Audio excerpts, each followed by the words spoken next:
Cerita Situ Sanghyang. Mengenai cerita Situ Sanghyang atau anak buncit dalam bahasa Sunda, buncir. Menurut orang tua, ceritanya ada 3 cerita yang kami ceritakan hasil penyelidikan yang ceritanya terputus-putus dari 15 orang tua yang sekarang orang tua tersebut banyak yang sudah meninggal dunia. Hasil dari cerita yang terputus-putus kami susun sebagai berikut. Sebelum di Sukaraja dijadikan Kabupaten Sukapura, ada Kerajaan Kertapura. Sebelumnya berdiri Kerajaan Kertapura di sebelah barat, Kecamatan Sukaraja. Ada kerajaan yang bernama Kerajaan Saunggatang yang menjadi raja, seorang raja putra yang cantik sekali, tercantik sepulau Jawa. Cantik di sini yaitu tampan. Mojang-mojang dan semua wanita, baik yang belum bersuami maupun yang bersuami, kalau melihat beliau hatinya terpikat, selama 1 bulan masih terlihat bayangannya. Anehnya beliau itu belum mau punya permaisuri karena belum ada yang cocok kecantikannya seperti beliau. Raja putra itu bernama Raden Cintarasa. Arkian sebelah utara dari Kerajaan Saunggatang ada kerajaan yang bernama Kerajaan Galuh, yang menjadi raja bernama Raden Rangrang Buana. Badannya tinggi, besar, dan gagah perkasa, mempunyai ajian kewaspadaan, mengetahui kepada keadaan yang akan datang, tidak angkuh, oleh masyarakat kaya dan miskin dicintai karena beliau besar welas asih terhadap rakyatnya. Apa yang menjadi kesusahan masyarakat teratasinya. Beliau benar-benar mementingkan untuk kepentingan masyarakat dan beliau merasa berat bertanggung jawab amanat dari Tuhan harus benar mensubur makmurkan negara dan masyarakat. Seringkali beliau berpuasa dalam 1 minggu hanya 3 hari makannya. Dan tiap-tiap mau makan sebelum akan ingat kepada masyarakat. Apakah masyarakat cukup makan atau tidak?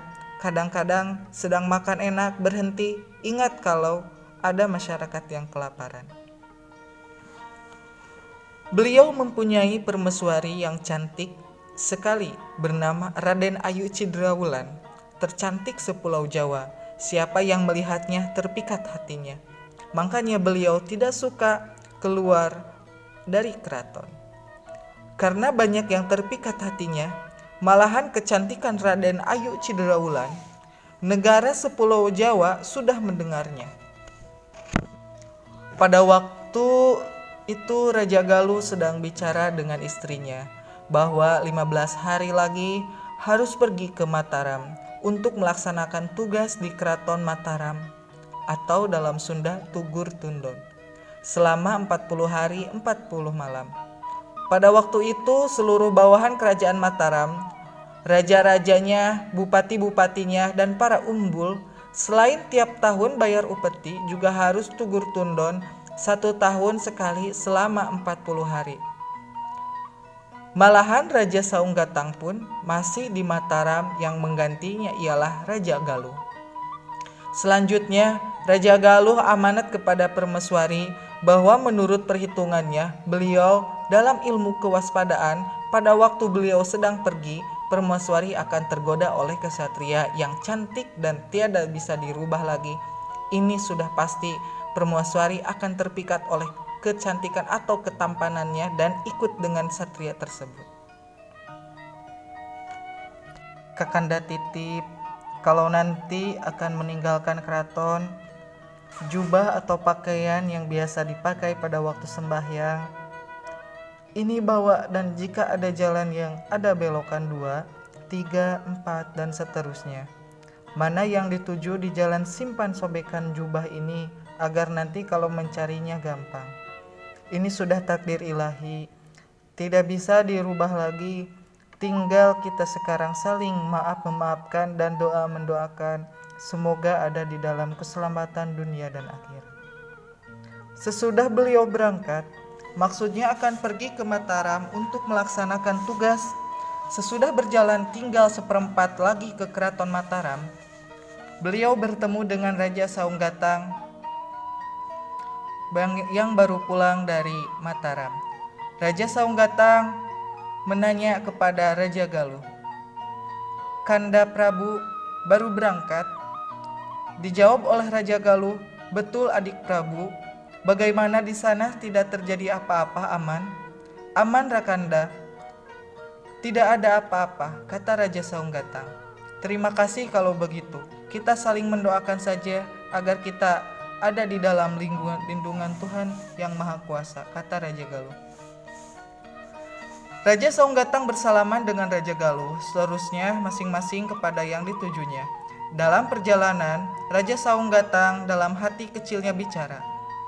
"Kalau tidak salah," katanya, "permaisuri Raja Galuh tercantik sepulau Jawa. Saya mau melihat apakah benar cantik atau hanya pembicaraan orang saja yang dibesar-besarkan." Selanjutnya beliau bermaksud akan berkunjung ke keraton Galuh, mau membuktikan pembicaraan orang. Beliau melihat penjagaan begitu ketat. Tidak akan bisa orang masuk kalau tidak memberi tahu dahulu. Beliau membaca ilmu agar tidak terlihat oleh yang lain. Dan harus masuk sampai ke tempat Raden Ayu. Beliau merasa kaget seumur hidup, baru sekarang melihat putri atau permaisuri yang ayu begitu. Sampai beliau pada waktu itu setengah sadar melihat yang cantik luar biasa. Sesudah ingatannya pulih kembali, beliau bicara dalam hati, "Kalau seisi keraton tidak disuruh tidur semua, atau dalam bahasa Sunda disirep, tidak bisa leluasa bicara dengan permaisuri yang begitu cantik." Selanjutnya beliau membaca ilmu supaya tidur semua. Baru juga tamat membacanya semua isi keraton, dan di luar keraton tidur semua. Hanya permaisuri yang tidak tidur. Melihat ada yang datang seorang satria yang begitu tampan. Permaisuri yang melihat saja terus kepada satria, tidak bicara seperti orang yang tidak sadar. Sesudah sadar, permaisuri dengan spontan bicara, "Saya mau ikut kemana Tuan pergi." Dijawab oleh satria, "Terima kasih kalau mau ikut. Sekarang saja kita bersama pergi ke keraton Saunggatang. Mari." Permaisuri tidak bicara lagi, terus mengikuti satria sambil tangannya memegang jubah amanat dari Raja Galuh. Tiap-tiap mendapat jalan belokan 2, 3, 4 dan seterusnya, permaisuri menyobek jubah dan disimpan di jalan yang dia tuju. Terus begitu sampai datang di keraton Saunggatang. Tiap-tiap jalan yang dituju disimpan sobekan jubah. Di muka keraton Saunggatang sudah dipenuhi oleh masyarakat dan pegawai keraton dengan diiringi tabuhan kesenian tradisional. Penghulu keraton atas nama semua pegawai keraton mengucapkan selamat datang dan melaporkan seluruhnya baik di dalam maupun di luar keraton keadaan aman ketika ditinggalkan oleh Raja Prabu. Tidak ada rakyat yang kelaparan. Dan maaf Gusti Patih mau bertanya, siapa putri yang cantik ini seperti sepasang bunga dengan Raja Prabu? Ini anugerah dari Kanjeng Sultan Mataram, jawab Raja Saunggatang. Yang sekarang siapkan langsung upacara perkawinan. Selanjutnya mengadakan perayaan 7 hari 7 malam. Semua kesenian yang ada di wilayah kerajaan Saunggatang datangkan. Dan semua masyarakat diperbolehkan ikut bersukaria. Bahwa kami sekarang sudah punya permaisuri, semua masyarakat jangan ada di luar benteng. Sesudah masuk, semua masyarakat tutup pintu benteng, jangan menerima orang atau tamu dari luar. Selesaikan dahulu perayaan yang 7 hari 7 malam, kecuali ada perintah dari kami. Apakah semua mengerti? Siapa yang tidak mengerti boleh menanyakan. Semua menteri-menteri termasuk Menteri Agung atau Patih tidak menjawab. Ditanya lagi oleh beliau, "Coba Menteri Agung jawab. Perwakilan dari semua menteri-menteri apakah mengerti atau tidak? Atau akan ada akibatnya yang tidak dikehendaki? Bagaimana menurut Kiai Agung? Boleh bicara demi keselamatan kita dan kami akan menerimanya." Kiai Agung memberi isyarat kepada Menteri Agung supaya semuanya 2 pertanyaan dijawab. Selanjutnya Menteri Agung menjawab, apa yang ditanyakan oleh Paduka Kanjeng Raja tidak akan terjadi apa-apa, dan apa yang Paduka perintahkan hamba akan laksanakan sebagaimana mestinya. Kanjeng Raja dengan permaisuri Galuh masuk ke keraton dan memerintah kepada Kiai Agung atau penghulu agar dikawinkan dahulu. Perayaan selanjutnya yang lamanya 7 hari 7 malam kita laksanakan yang semeriah-meriahnya. Masyarakat ikut bergembira dengan adanya kami sudah punya permaisuri, dan supaya gudang-gudang beras dan makanan dibuka, keluarkan semuanya untuk makan makanan masyarakat. Selesai dilaksanakan perkawinan, Raja Saunggatang dengan permaisurinya masuk kamar kerajaan dan mulai seluruh tabu-tabuhan dibunyikan. Meriam keraton dibunyikan, tanda raja sudah mempunyai permaisuri. Seluruh kesenian di pagelaran yang mengatur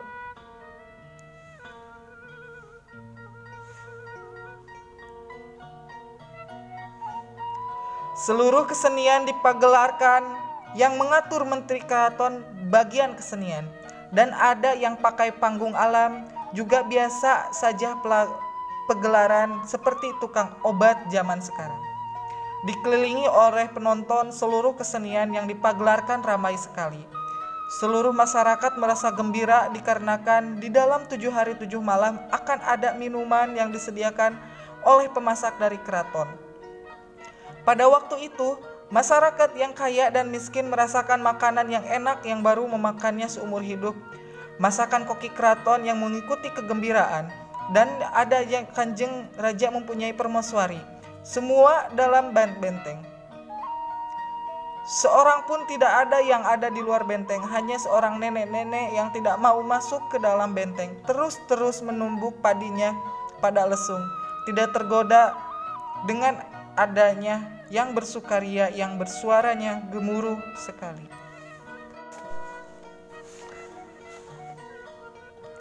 Ditinggalkan dahulu keadaan masyarakat kerajaan Saunggatang yang sedang bergembira. Berpesta ria, segala kepentingan sehari-hari dicukupi oleh negara Saunggatang. Sekarang menceritakan dahulu bagaimana keadaan Raja Galuh yang sedang melaksanakan tugas di kerajaan Mataram. Raja Galuh ketika sedang melaksanakan tugas mendengar suara gaib dari badannya sendiri bahwa permaisuri Galuh sudah dibawa oleh laki-laki ke tempat tinggalnya. Harap supaya lekas pulang, beliau dengan adanya suara tersebut tidak minta izin dahulu kepada Kanjeng Sultan Mataram, terus saja pergi menuju keraton Galuh mau membuktikan suara gaib itu. Dan sesudah datang di kerajaan Galuh mau membuktikan suara gaib itu, dan sesudah datang di keraton, terdengar suara gemuruh yang menangis dan semuanya memburu ke Raja Galuh. Yang terdahulu memang Patih memberi laporan bahwa permaisuri Kanjeng Raja hilang, tidak tahu kemana perginya. Dan dicari tidak ada yang memberi petunjuk kemana pergi. Raja Galuh bersabda, memang Patih Raja menjadi bingung dan takut. Kami sudah tahu, titip ini kerajaan pelihara sebenarnya. Cara pembinaan masyarakat, bagaimana kami melaksanakan seperti kami, juga cara pemimpinan masyarakat yang sudah baik. Jadilah Mamang Patih, Bapak rakyat dan dalam segala bidang. Ini amanah dari Tuhan. Kita memegang masyarakat ini gampang kalau benar-benar mementingkan apa yang menjadi kepentingan masyarakat.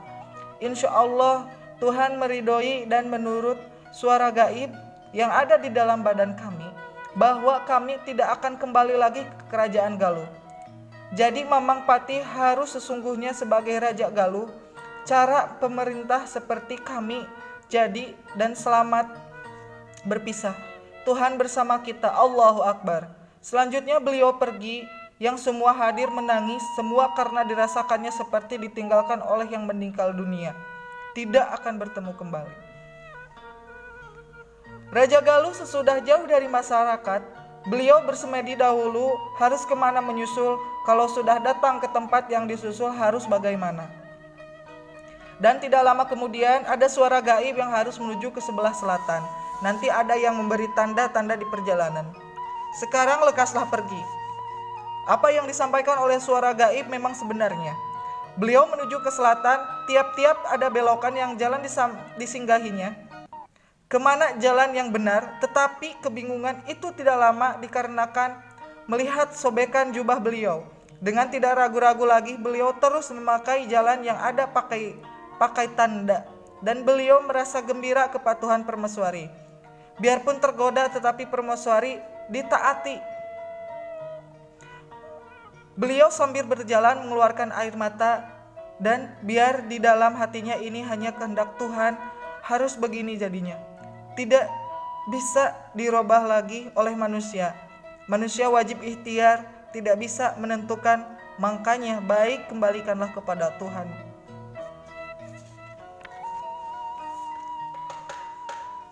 Istri saya bukan tidak menuruti suami, ya inilah kehendak Tuhan. Begitulah beliau bicara di dalam hati. Sesudah beliau datang ke tempat yang dituju, dilihatnya suara gemuruh di dalam benteng, tetapi di luar seorang manusia tidak ada. Semua di dalam benteng sedang bersukaria. Suara orang yang ketawa gembira kedengarannya gemuruh, dan terus beliau berjalan mengelilingi benteng. Pada waktu itu mendengar ada suara lesung dari luar benteng, dan beliau terus menuju ke tempat datangnya suara. Sesudah kelihatan, beliau memindah rupa menjadi andak buncir, atau di dalam Sunda budak buncir. Kerisnya diciptanya seperti lidi, Sunda itu namanya nyere, dan terus mendekati nenek yang sedang menumbuk padi. Beliau menanyakan kepada nenek tidak ikut gembira seperti yang di dalam benteng? Apakah tidak mau nenek-nenek makan minum yang enak-enak, dan apakah suara yang gembira ini di dalam benteng? Nenek si penumbuk padi sebelumnya menjawab pertanyaan, melihat siapa yang menanya itu. Kalau mendengar suaranya seperti suara yang luhung, tetapi badannya pendek dan perutnya buncir. Siapa sebenarnya orang ini? Sesudah itu terus menjawab pertanyaan, anakku yang nenek cintai, kalau belum tahu di dalam benteng sedang pesta. Dikarenakan Raja Putra baru pulang dari Mataram, datangnya bersama putri yang begitu cantik. Nenek pun baru melihat putri yang begitu cantik dengan Raja Putra seperti bunga sepasang, sesuai dengan permaisuri saja. Nenek tidak ikut bergembira, bukan tidak senang Kanjeng Raja mempunyai permaisuri.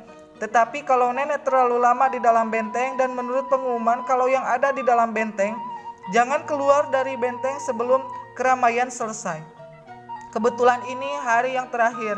Itulah sebabnya karena kalau nenek ada di dalam selama 7 hari 7 malam, selanjutnya makan apa? Makanya nenek lebih baik menumbuk padi. Kalau sudah semuanya, nenek mendapat uang dari yang punya padi. Beliau sudah mendengar dari nenek yang begitu yang sebenarnya. Makanya beliau menciptakan anjing-anjing yang banyak sekali.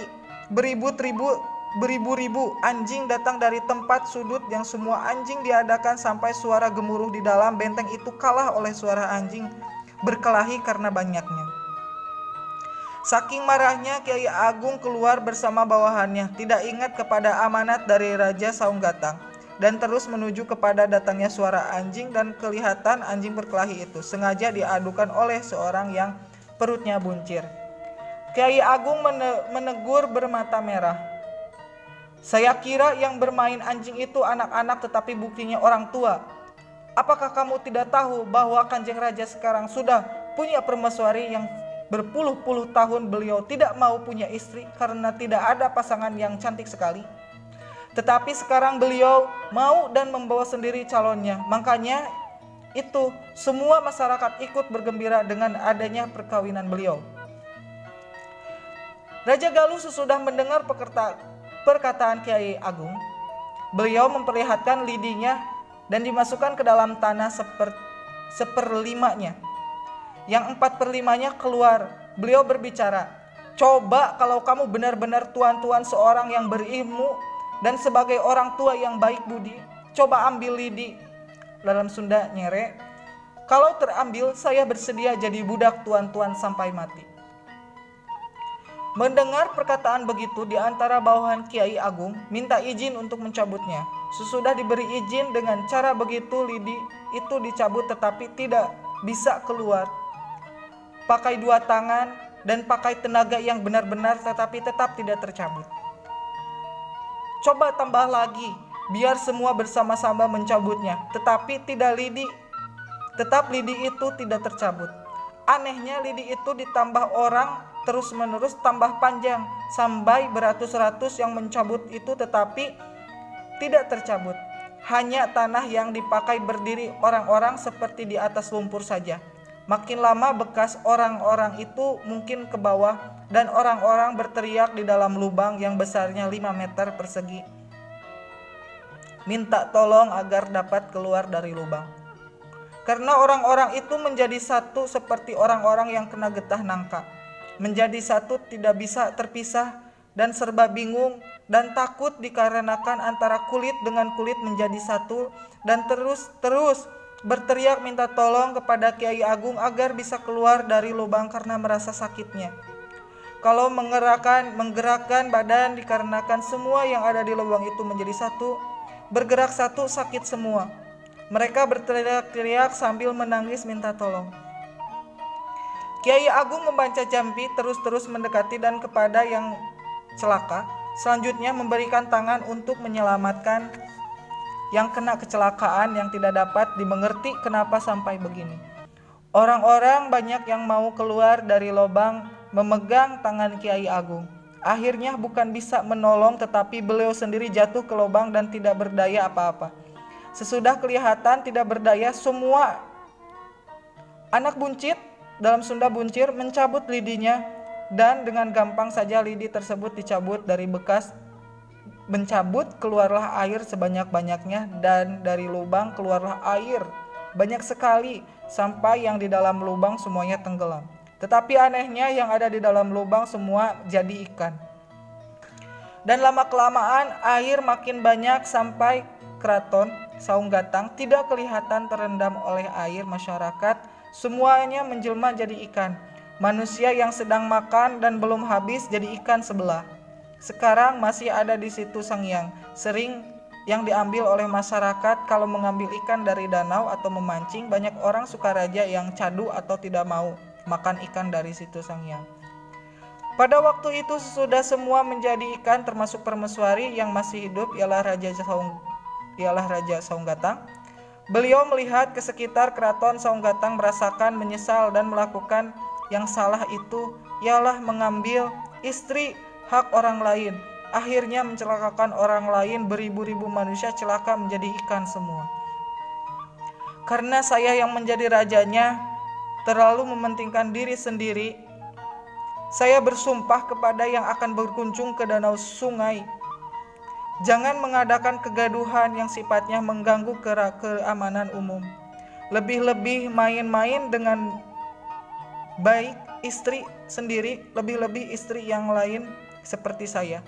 Akibatnya bisa terasa oleh diri.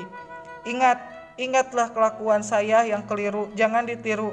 Ini adalah kelakuan setan yang tidak mentaati. Saya yang akan mencelakakannya. Berhenti bicara, beliau melihat lesung kepunyaan nenek mendekati beliau yang selanjutnya beliau tunggang lesung sampai kepada kampung Perunggolong dan beradu kepada batu. Beliau meninggal dunia di kampung Parunggolong. Tempatnya dipakai pemakaman beliau disebut Sangyang. Suka disebut makam Cunihin. Berhubung sampai sekarang, kalau ada orang yang mau mencari kayu bakar, tahu-tahu goloknya tidak ada. Kalau ingat masuknya ke tempat ini, tidak sopan atau main-main seterusnya, minta maaf tidak tahu dari mana datangnya golok itu sudah masuk ke sarangnya lagi. Kalau ada orang yang mau tahu siapa yang ada di sini yang sebenarnya saya mau tahu, Sunda Suwaban, hanya memenitan bisa melihat kepalanya, tidak kelihatan karena tinggi tangannya lebih besar daripada orang yang mau tahu itu. Akhirnya orang itu pingsan. Sesudah orang tua-tua yang ada di kampung Parunggolong minta diampuni apa yang disampaikan salah baru ingat, dan pada waktu pingsan itu bertemu dengan Sinatria yang cantik sekali memberi fatwa-fatwa yang baik bahwa hidup di dunia itu jangan ujub, ria, takabur, pasek, munafik, jahil, kaniaya, Kalau merasa segala tahu, lihatlah buah padi yang berisi. Ini kewajiban saya agar manusia benar-benar dalam segalanya sebagai makhluk yang paling tinggi nilainya. Begitulah cerita Sangiang yang ada di kampung Parunggolong. Ada juga orang tua yang menyebut Kabuyutan Cunihin. Sesudah kelihatan keraton Saunggatang dan kerajaan yang begitu cantik menjadi danau, dan seorang tidak kelihatan ada manusia, Raja Galuh bermaksud akan menghiang atau tilem di Gunung Galunggung.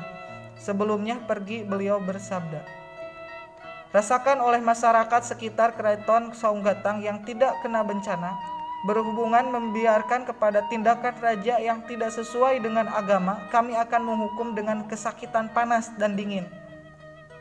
Kalau sekarang tempat tersebut ialah Desa Tanjung Jaya, Desa Cigowak, Desa Cisaat Girang, Desa Cibalanarik, dan Desa Leuwi Budah sebelum ada pemekaran desa. Rasakan akibatnya.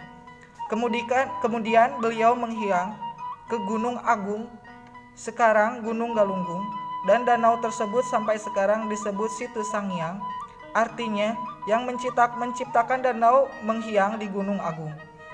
Beliau melihat dua buah benda, yang satu sebuah ketel besar dan yang kedua penjara besi.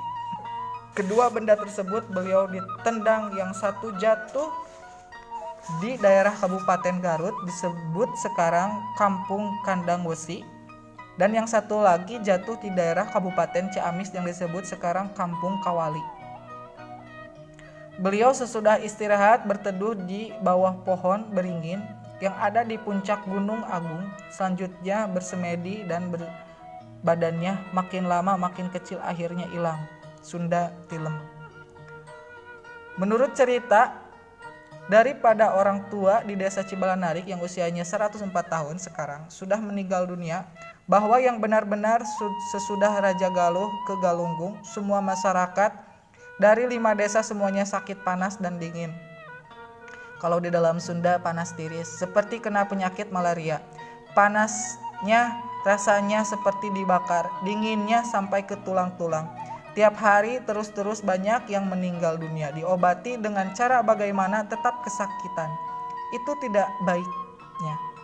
Malahan makin lama makin payah, akhirnya meninggal dunia. Segala doa tidak ampuh atau mempan. Ada seorang tua yang bisa mengaji Al-Quran kepada anak-anak. Tempatnya kalau sekarang di Kampung Cigowak, Kiai Abdul Syukur.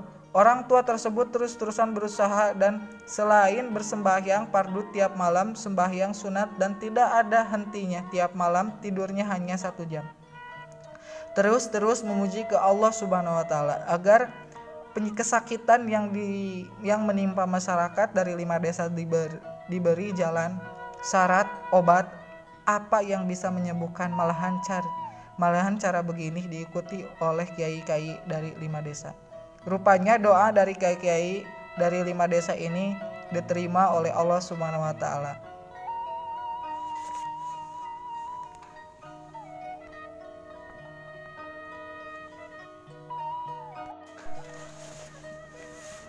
Alkisah sebelah barat dari wilayah bekas kerajaan Saunggatang. Ada sebuah keraton yang dipimpin oleh seorang bijaksana, berwibawa, berpandita, dan mempunyai budi pekerti yang tinggi, sopan dan dicintai oleh masyarakat. Selain sebagai jadi raja, beliau sebagai dokter penyakit luar atau dalam yang doanya diterima oleh Allah Subhanahu wa Ta'ala. Ilmu ning, lolo lisannya masih mampu kenal kepada diri sendiri, bernama Prabu Linggawesi.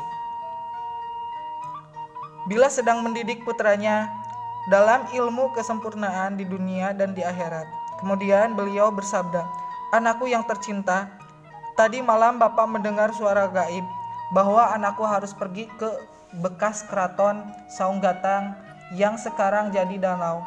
Di sekitar danau tersebut terserang penyakit panas dingin yang tidak bisa diobati, dan dengan jalan rupanya putraku yang tercinta menurut suara gaib yang bisa mengobati penyakit masyarakat, baik penyakit jasmani maupun rohani. Anakku yang bisa mengobatinya. dan terus anakku tinggal seterusnya di tempat tersebut dan beri pendidikan mengenai kepentingan dunia dan akhirat.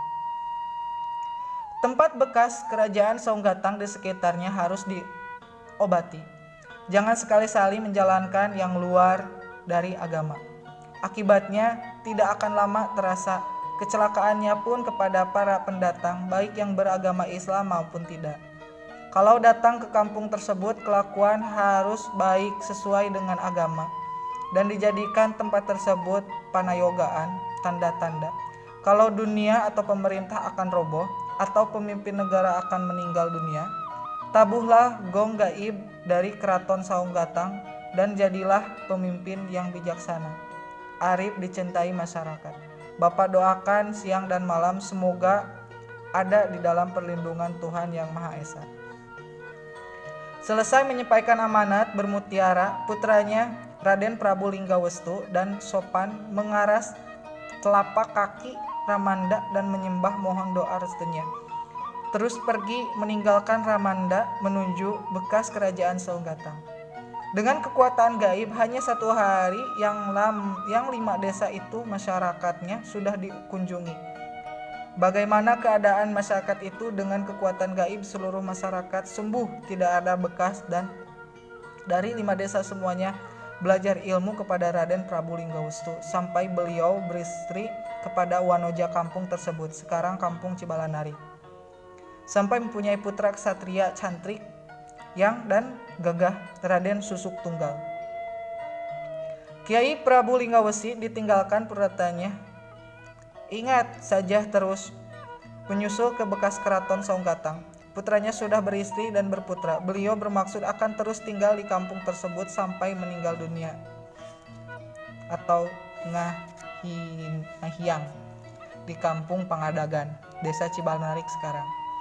Kiai Prabu Lingawesi itu sambil mendidik putranya Raden Susuk Tunggal, terus mendidik masyarakat yang 5 desa itu. Sesudah masyarakat benar-benar lancar dalam melaksanakan agamanya, beliau amanat kepada masyarakat sekitarnya agar tempat ini benar-benar dijaga dari kelakuan yang dikutuk oleh Allah. Dikarenakan tempat ini bekas kerajaan yang rajanya mengambil permaisuri kerajaan lain. Jadi kita semua terbawa tidak baik. Untuk kita sebagai bekas masyarakat kerajaan Saunggatang harus bertobat. Selain bertobat, khusus untuk kita pun, pendatang yang ada di kampung kita, lebih-lebih di danau ini atau pinggirnya, jangan melaksanakan yang tidak sesuai dengan agama dan negara. Ini harus benar-benar ditaati dan diperluaskan kepada masyarakat sekitarnya. Lebih-lebih kepada anak cucu kita, beritahu terus turun-temurun sampai lebur kiamah. Kalau sampai terjadi tidak mentaati amanat, akibatnya bukan besok tetapi pada waktu itu juga. Ada yang dilamakan sakit dahulu, maksudnya supaya ingat kepada dosa atau introspeksi, terus bertobat, insya Allah sembuh kembali. Mbah tidak akan lama lagi di dunia ini. Sekali lagi jangan gaduh di situ Sang Hyang ini. Menghormati terhadap sesama makhluk karena di sini banyak makhluk gaib menjaga danau ini. Kepunyaan Mbah juga terumpah dan tumbak ikut menjaga merupakan ikan yang tidak berkepala. Ialah terumpah ular seperti bunglon, Sunda londok. Kepalanya dan pakai geger, bisa kecil bisa besar. Malahan kalau bertemu jangan diganggu. Kadang-kadang kalau beliau melewati jalan, kita harus menunggu 15 menit. Sabar saja, ini hanya menguji ke anak cucu sampai di mana kepercayaan terhadap Tuhan. Pohon kirai yang bisa berkeliaran, biarkan saja nanti juga kalau keamanan kembali pohon kirai tersebut diam. Harus seling meneliti air kalau merah, kita harus siap-siap kalau ada bahaya biarpun Mbah tidak ada. Tetapi bersedia menolong anak-anak cucu dan banyak senjata atau pajimatan di danau ini. Tetapi kebanyakan bagian orang karang. Kemudian setelah amanat panjang lebar, beliau minta diantar ke dekat Danau Sanghyang, mengumpulkan tanah, dibikin seperti kuburan makam. Dekat makam menyimpan batu, maksudnya untuk mengetahui para penjara diterima atau tidaknya. Menjunjungkan batu makam dan batu selesai dipersiapkan. Beliau menjasmedi. Ilang masuk kepada pemakaman dibikin. Semua yang mengantar merasa bingung. Tidak lama mendengar suara bahwa beliau ada di sana. Kalau ada apa-apa, datanglah lebih-lebih kalau terasa tidak aman. Sekian cerita Situs Sang Hyang. Sukaraja 13 Juni 1984, Kepala Kandepdikbud Kecamatan Sukaraja, Penilik Kebudayaan, tanda tangan Raden Tatang Makmun.